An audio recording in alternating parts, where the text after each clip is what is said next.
Hey everyone, Sarah here. Rewind Justice brings you revenge stories that will blow your mind. If you're ready, hit subscribe and let's go.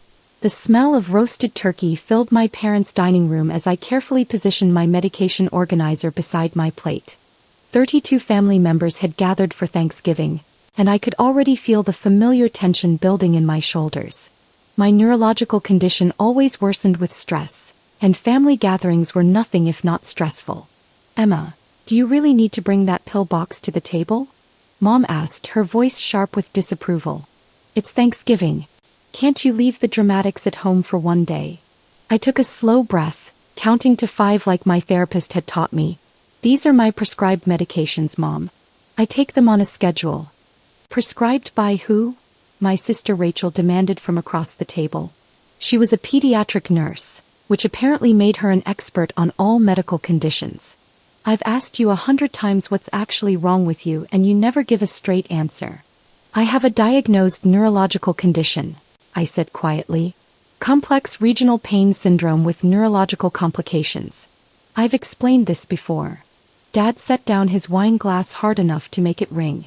"What you have is an excuse. What you have is laziness dressed up in medical terminology." The table went silent.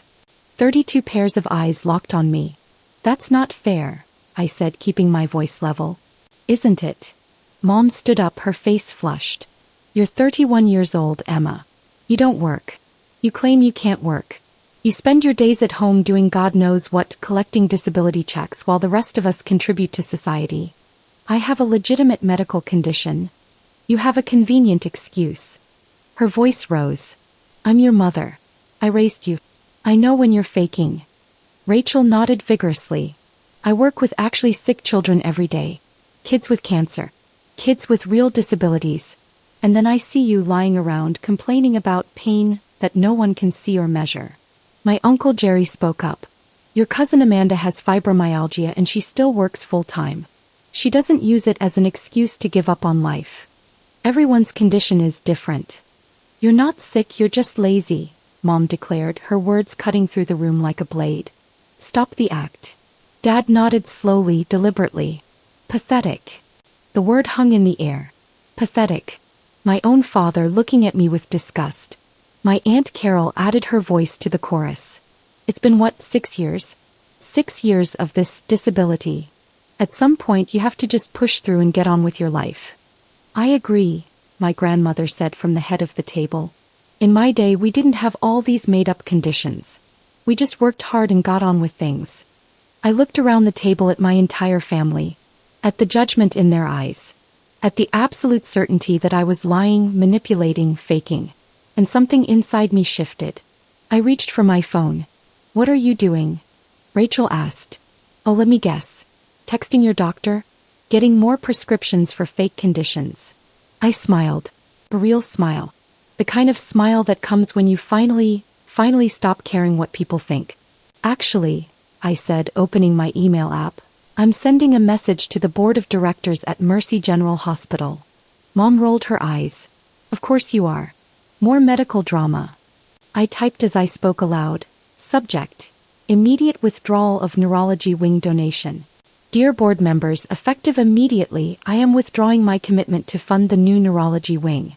Please halt all construction and return any advanced funds to my foundation's account. The total withdrawal amount is $4.7 million.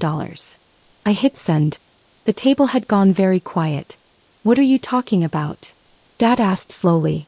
"I'm talking about the donation I made 18 months ago to fund Mercy General's new neurology wing. The wing that was announced in the newspaper. The wing that's currently under construction. The wing that bears my name." Rachel's face had gone pale. "You don't have $4.7 million. Actually, I have significantly more than that. But we'll get to that." Mom stood up. "This is another lie. Another fantasy. You're on disability. You don't have money to donate to hospitals."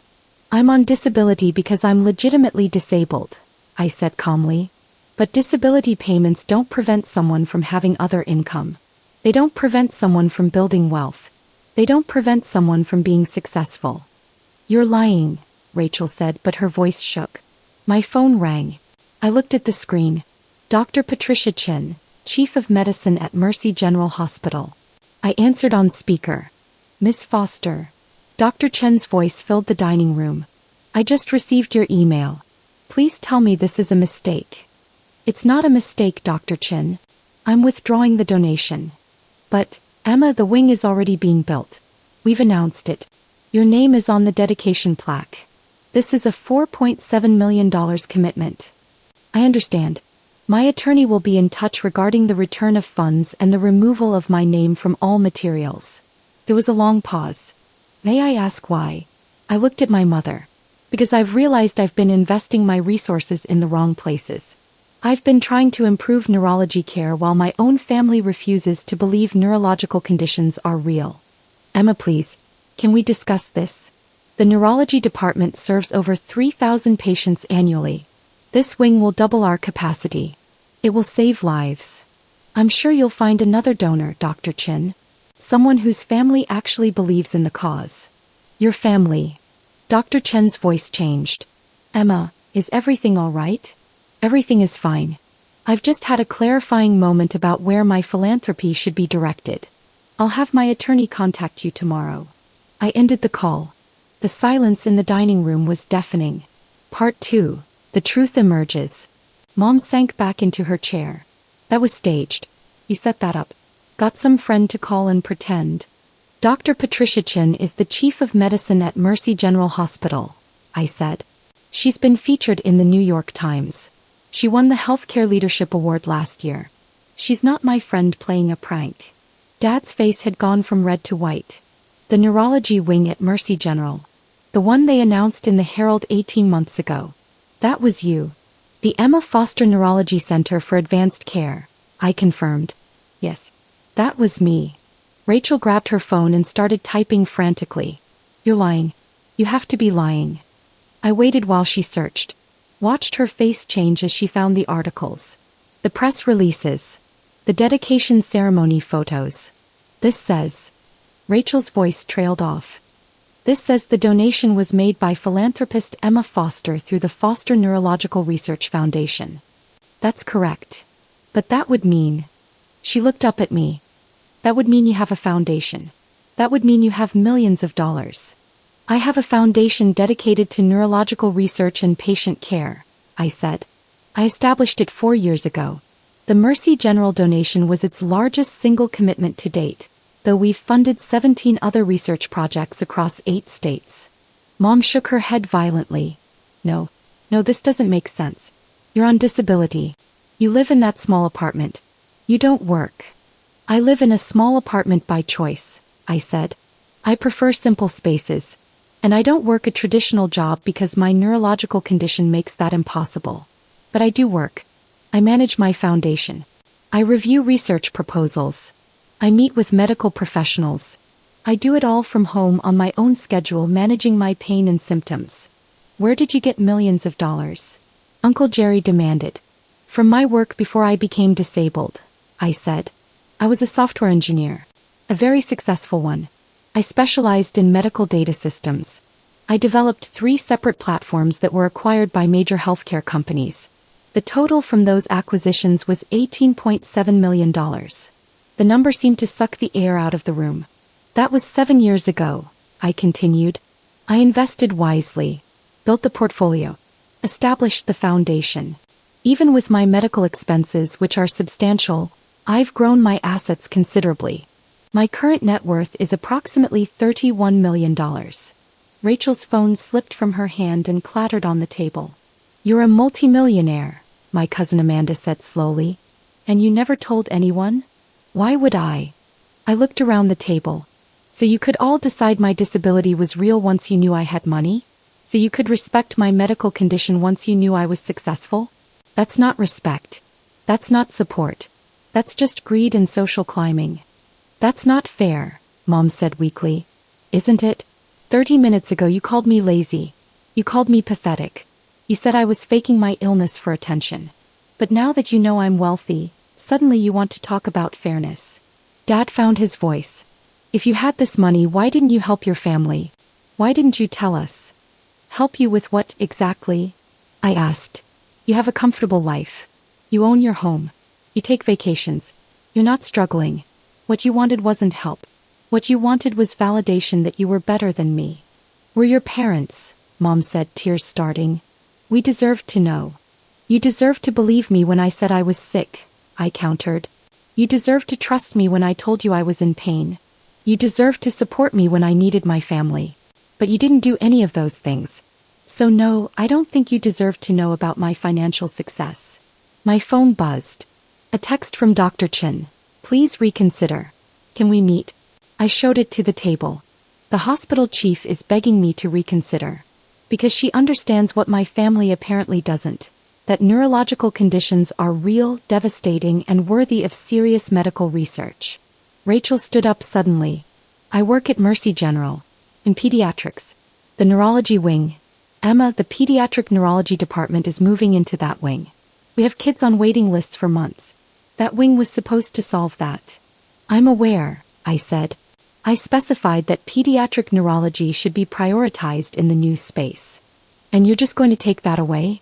Hurt sick children to make a point. I'm not hurting anyone, I said coldly. I'm simply choosing not to donate my money to a hospital in a community that doesn't believe neurological conditions are real. Maybe I'll fund a neurology center somewhere else. Somewhere where the medical staff's own families don't call them lazy frauds. You're being cruel, Aunt Carol said. I'm being honest. For the first time in 6 years, I'm being completely honest with this family. Grandmother spoke up, her voice quavering. Emma, I don't understand. If you have all this money, why are you still on disability? Because being wealthy doesn't cure neurological damage, I said slowly, carefully. Money doesn't regenerate nerves. It doesn't stop chronic pain. It doesn't eliminate tremors or cognitive difficulties. I'm on disability because I'm disabled. The money doesn't change that. But you could afford the best treatments. I have the best treatments. I see specialists at Johns Hopkins. I've tried every medication, every therapy, every intervention available. Some things help manage symptoms. Nothing cures it. This is my life. Permanently. The word, permanently, seemed to hit them like a physical blow. Wait, Uncle Jerry said. If you're funding research, does that mean, are you trying to find a cure for your own condition? I'm trying to find better treatments for everyone with neurological conditions, I said. Including myself. The research I fund studies chronic pain, nerve damage, neuroplasticity, and dozens of other related conditions. If it helps me someday, wonderful. If it helps other people, that's enough. Rachel sat back down heavily. The neurology wing. Dr. Morrison was so excited about it. She said it would change everything for pediatric neurology patients. State-of-the-art imaging equipment. Expanded clinical trial capacity. Private rooms for long-term patients. I know, I said. I designed the specifications myself. I spent 6 months working with the architects and medical staff to create the optimal space. And you're just canceling it? I'm withdrawing my funding, I corrected. Someone else can fund it if they want. I'm sure there are other wealthy people in this city who believe in neurological care. Mom's phone rang. She looked at it, confused, then answered. Hello. I couldn't hear the other side of the conversation, but I watched my mother's face cycle through confusion, shock, and horror. Yes, this is Linda Foster, she said. Yes, Emma is my daughter. What? No, I don't. I didn't realize. I see. She hung up, her hand shaking. That was Dr. Chin, Mom said quietly. She wanted to know if there was a family emergency. She wanted to know if you were all right. She said you've been one of their most committed philanthropic partners and she's concerned about your well-being. How thoughtful, I said. She also said. Mom's voice broke. She said you've been attending monthly patient support groups at the hospital. For people with chronic neurological conditions. She said you've been doing it for 3 years. That's correct. Why didn't you tell me? Because the last time I mentioned a support group you said I was wallowing in victimhood instead of trying to get better. So I stopped telling you things. Dad put his head in his hands. Jesus, Emma. She also said, Mom continued, that you've personally funded transportation and accommodation for 17 out-of-state patients to receive treatment at Mercy General. Patients who couldn't afford to travel. 18 actually. The last one was approved yesterday. Rachel's voice was very small. You've been helping people. quietly, without anyone knowing. I've been using my resources to make a difference in an area I understand personally, I said. That's what people with means are supposed to do. Part 3. The realization. The turkey sat on the table, forgotten and growing cold. Nobody was eating. Everyone was staring at me like I was a stranger. I need to understand, Dad said finally. You have $31 million. You run a foundation. You fund hospital wings. But you live in a one-bedroom apartment and drive a 10-year-old car. Because material possessions don't interest me, I said simply. I'm sick, Dad. Most days I struggle to get out of bed. I don't need a mansion I can't enjoy. I don't need luxury cars I barely drive. What I need is comfortable space, good medical care, and purpose. And your purpose is the foundation? My purpose is making sure other people with neurological conditions get better care than I did when I was first diagnosed. Rachel leaned forward. What do you mean, better care than you got? I laughed bitterly. You really want to know? Fine.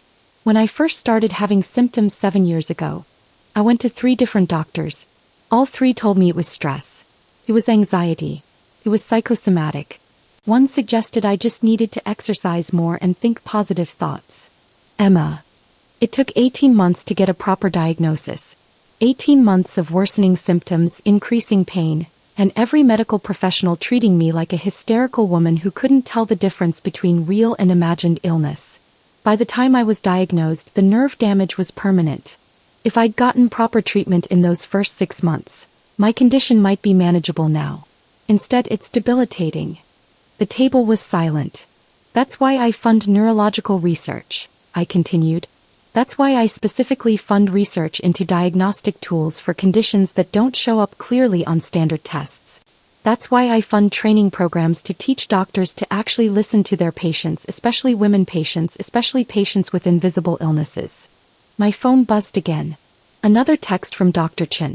I need you to know that Dr. Morrison's son has the same condition you have. She's been waiting for the new wing to launch an experimental treatment protocol. Please call me. I stared at the text. Dr. Sarah Morrison, head of pediatric neurology. Her son had CRS. I hadn't known that. What is it? Rachel asked quietly. I showed her the text. Her face crumpled. Emma. Dr. Morrison's son is 12. He's had CRS since he was 9. It's in his leg. I've seen him in the clinic. He's a sweet kid. He draws pictures for the other patients. Something twisted in my chest. The experimental treatment Dr. Chin is talking about, Rachel continued, her voice shaking. Dr. Morrison has been researching it for 3 years. It's a nerve regeneration protocol using stem cells and targeted electrical stimulation. The new wing was supposed to have the equipment to run trials. She was going to use it on her own son. I closed my eyes. There are 6 other kids on the waiting list for that treatment, Rachel said. All with conditions like yours. All in constant pain. All hoping this new therapy might help. Stop, I said. Emma, I'm not saying what we did was okay. It wasn't. We were horrible to you. But those kids. I said stop. But she didn't. One of them is 8 years old. She hasn't been able to walk without assistance for 2 years. Her parents bring her to the clinic every week, and every week I have to tell them we're still waiting for the new equipment. Still waiting for the wing to open, still waiting to start trials. Rachel. Her name is Sophie. He draws pictures too. She drew one of you actually. She heard your name would be on the wing and she drew a picture of what she imagined you looked like. She made you have wings like an angel because she said anyone who helps sick kids must be an angel. My breath caught. I have it in my office, Rachel said, tears streaming down her face. I didn't know it was you. I didn't know my sister was the person this little girl drew as an angel.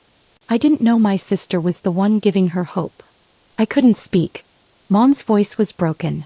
Emma, we were wrong. We were so wrong about everything.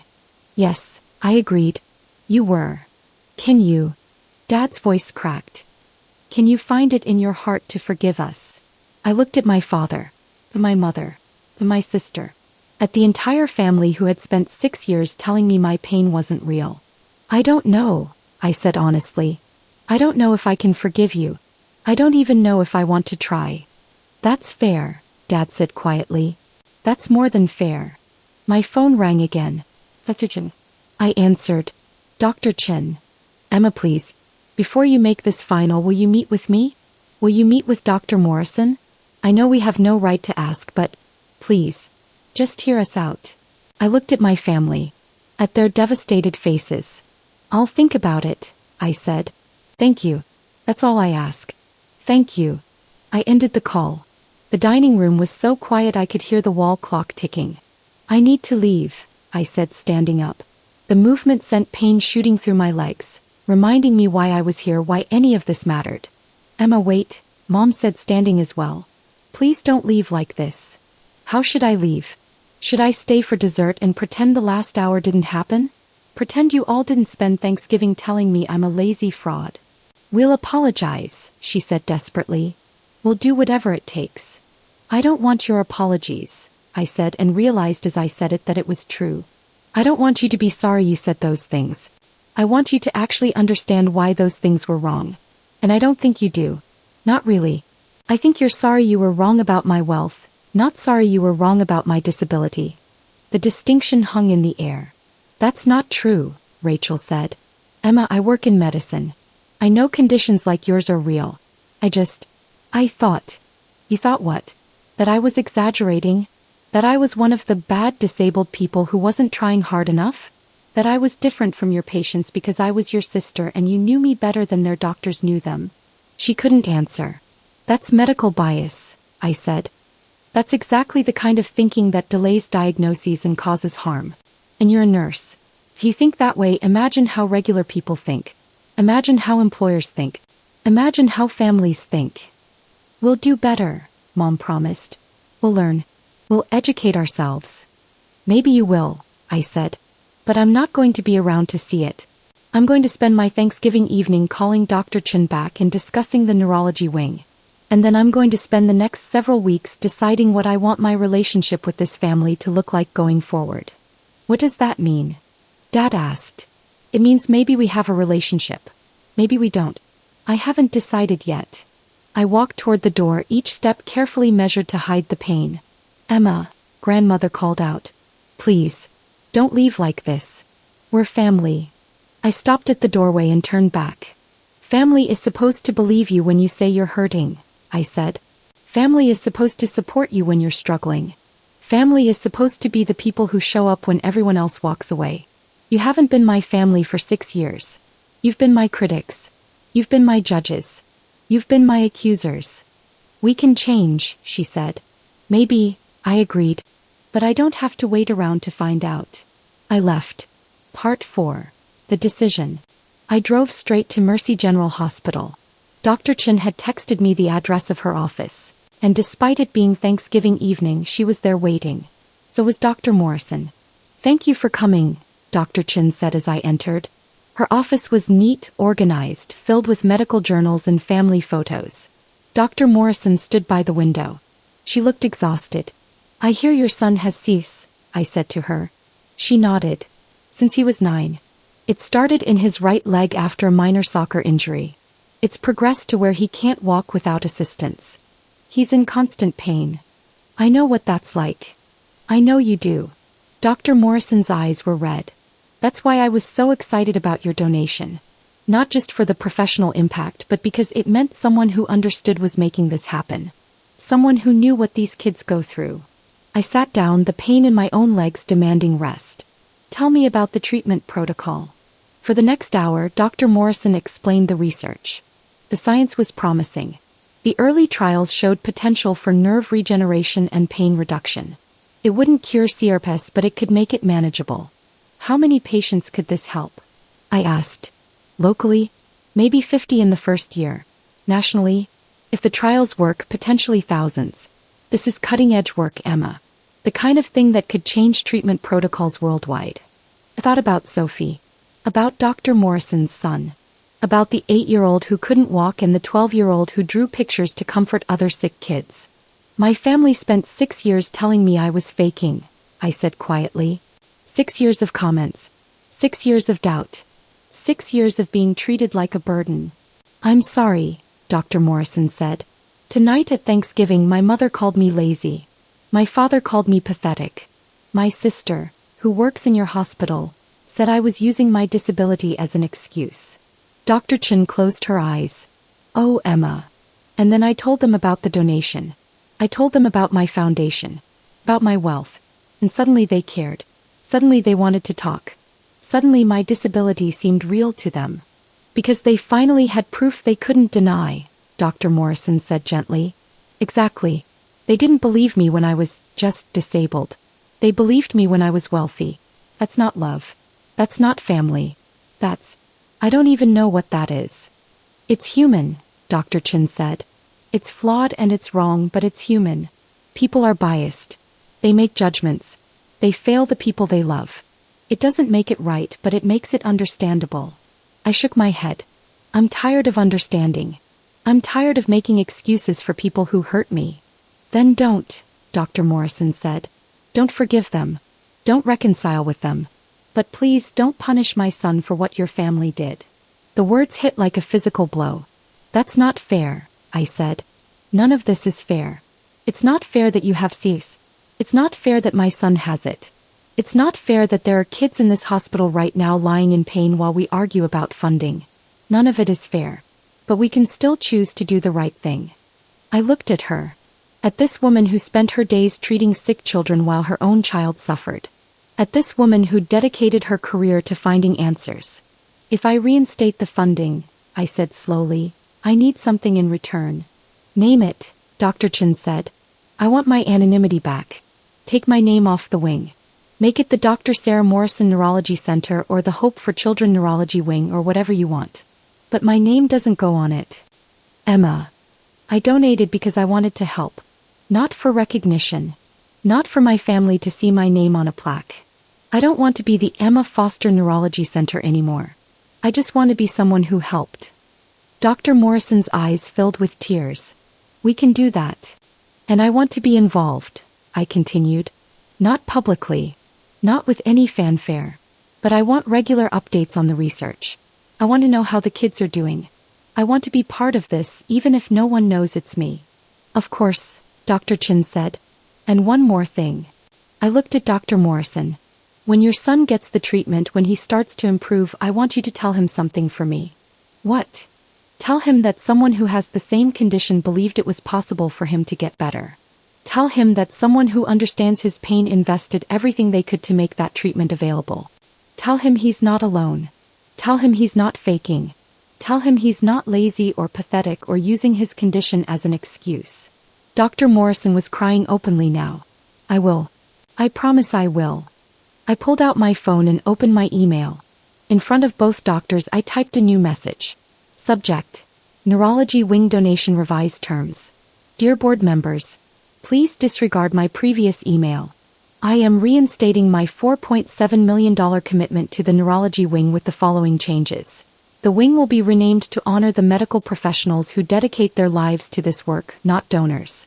My involvement will remain confidential. Construction should proceed immediately. Respectfully, Emma Foster. I hit send. Dr. Chin exhaled like she'd been holding her breath for hours. Thank you. Thank you, Emma. Don't thank me yet, I said. Make sure it works. Make sure those kids get the treatment. Make sure they get believed when they say they're in pain. That's the only thanks I need. Part 5. The Aftermath. I didn't go back to my parents' house that night. I went home to my small, simple apartment and sat in the darkness, processing everything that had happened. My phone buzzed constantly. Messages from my family. Apologies. Please. Promises to do better. I didn't respond to any of them. Instead, I sent an email to my therapist requesting an emergency session. I needed to talk through what forgiveness meant. If it was even possible. If it was even necessary. 3 days later, Dr. Chin called with an update. The board had approved the name change. Construction would resume immediately. Dr. Morrison had already begun preparing for the first round of clinical trials. She wants to know if you'd be willing to meet her son, Dr. Chin said. No pressure. But she thinks it might help him to meet someone who understands what he's going through. I thought about it for a long time. Yes, I finally said. I'll meet him. 2 weeks later, I sat in Dr. Morrison's office with a 12-year-old boy named Alex. He had dark hair and thoughtful eyes, and he was clutching a sketchbook. Mom says you have series too, he said after a moment of shy silence. I do. Does it hurt all the time? Most of the time, yes. Me too. He opened his sketchbook. I draw when it's bad. It helps me think about something else. I looked at his drawings. They were remarkable. Detailed, emotional, full of life. These are beautiful, I said honestly. Thanks. Mom says you're helping make a new treatment available. One that might help kids like me. I hope so. He looked at me with eyes far too old for 12. Even if it doesn't work, thank you for trying. A lot of adults don't believe kids when we say we hurt. They think we're making it up for attention. My throat tightened. I believe you. I know, he said simply. Mom said you would. Because you know what it's like. We talked for an hour. About pain management strategies. About good days and bad days. About the frustration of having an invisible illness. About the loneliness of suffering something most people don't understand. When I left, Alex gave me one of his drawings. It was a picture of two people standing side by side, both with wings, both reaching toward the sun. That's us, he explained. We both have this thing. But we're still flying. I cried in my car for 20 minutes after that meeting. Part 6, 6 months later.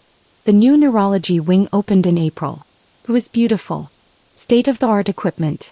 Private rooms. A family waiting area designed to be calming and comfortable. Everything I'd envisioned. The dedication plaque read, "The Hope and Healing Neurology Center, in honor of all medical professionals dedicated to neurological care." My name appeared nowhere on the building. I attended the opening ceremony anonymously, just another face in the crowd. I watched Dr. Morrison cut the ribbon. I watched the families tour the facility with hope in their eyes. I watched Sophie, the 8-year-old who'd drawn a picture of an angel, walk through the halls with her parents, preparing to be the first patient enrolled in the new treatment trial. Nobody knew I was there. Nobody knew I was the reason any of this existed. And that was exactly how I wanted it. As for my family, I eventually agreed to meet with them. Not for Thanksgiving. Not for Christmas. But in February in a neutral location with clear boundaries. They apologized. Really apologized. Not just, "I'm sorry you're upset," but, "I'm sorry I didn't believe you. I'm sorry I invalidated your pain. I'm sorry I treated you like you were less than human." Mom and Dad started attending a support group for families of people with chronic illnesses. Rachel began volunteering at disability rights organizations. They were trying. Really trying. Was it enough? I didn't know yet. But I knew this. I didn't need their validation anymore. I didn't need them to believe in my disability to know it was real. I didn't need them to acknowledge my success to know I was valuable. I had built something meaningful. I had helped people. I had used my resources to make a real difference in an area that mattered to me. That was enough. 3 months after the wing opened, Dr. Morrison sent me an update. The first round of trials was showing promising results. Sophie had regained some mobility. 2 other children were showing reduced pain levels. Alex was scheduled to begin treatment the following month. "Thank you," Dr. Morrison wrote. "Not just for the funding, but for believing in this when no one else did. You've changed lives, Emma. Including my son's. I hope you know that." I read the message 3 times, tears streaming down my face. Then I opened my foundation's account and began reviewing new research proposals. There were 17 applications waiting. 17 potential breakthroughs in neurological care. 17 chances to help people like me, like Alex, like Sophie. I had work to do. Being disabled hadn't made me weak. It had made me determined. It had given me purpose. It had shown me exactly where I could make a difference. And I was just getting started. My family had called me lazy, pathetic, fraud. But I had built an empire of hope. I had funded research that would change lives. I had created opportunities for healing that wouldn't have existed without me. That's not pathetic. That's powerful. And no one, not my family, not society, not anyone, could take that away from me. The end.